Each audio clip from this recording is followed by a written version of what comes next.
Okay, first things first, context is everything when you are considering body language.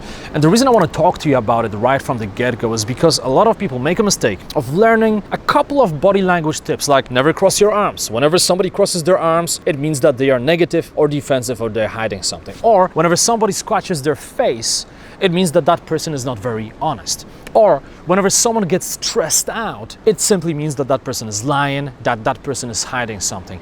And look, it is the case sometimes. However, you always have to consider body language, any nonverbal signal, in the right context. Because, for example, somebody may be crossing their arms, but it's cold outside. And it's completely acceptable to cross your arms when it's, for example, 10 degrees Celsius and you're just in a shirt. Now, some people naturally just like to cross their arms, right? So there are exceptions. There are always exceptions. Also, you may be talking to somebody and you notice that they keep scratching their face, maybe touching their eyes, covering their mouth. And you may be wondering, okay, it seems like that person is not genuine. Maybe he or she is hiding something from me. What's going on here? Of course, it may be the case because this is what typically happens when people use those nonverbal signals. But at the same time, maybe that person has some skin issue, right? Maybe the skin is itchy. Maybe they got bitten by mosquitoes. And it actually happens, right? People get bitten by mosquitoes sometimes and they just keep scratching their faces. So there are a lot of things that could be potentially going on. And again, this is why context is important. Now, the situation is a bit different if you are interviewing someone and they are very confident, they're open, they're charismatic, they're fun.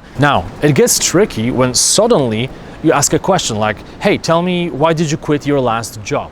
And the moment you say it, that person completely changes their body language and level of energy, right? Before they were open and animated and charismatic, and now suddenly they close off and they look down. Maybe they do something like this. They use pacifying behaviors that, by the way, we're going to talk about later on. And suddenly you're like, something's off. Something's off. And look, there is a possibility that they are not being genuine because there's this shift in body language. Now, it doesn't have to be the case, right? There are always exceptions, but it's definitely a red flag. And that's why it is so important to observe the baseline of another person. As you are observing other people, as you're judging their body language, it is important to know their baseline. For example, if you talk to somebody who is always crossing their arms, it's not a big deal, right? That person always does it. That's their style.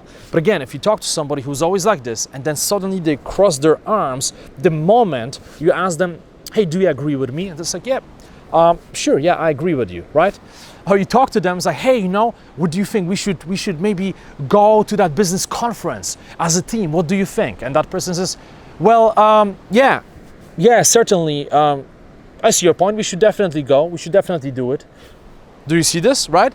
People's nonverbal signals can say so much more than what they actually say verbally, okay? So again, you want to observe the baseline and then look at any deviations from the baseline. Having said that, I'm excited to see you in the next video. We're going to go deeper into this.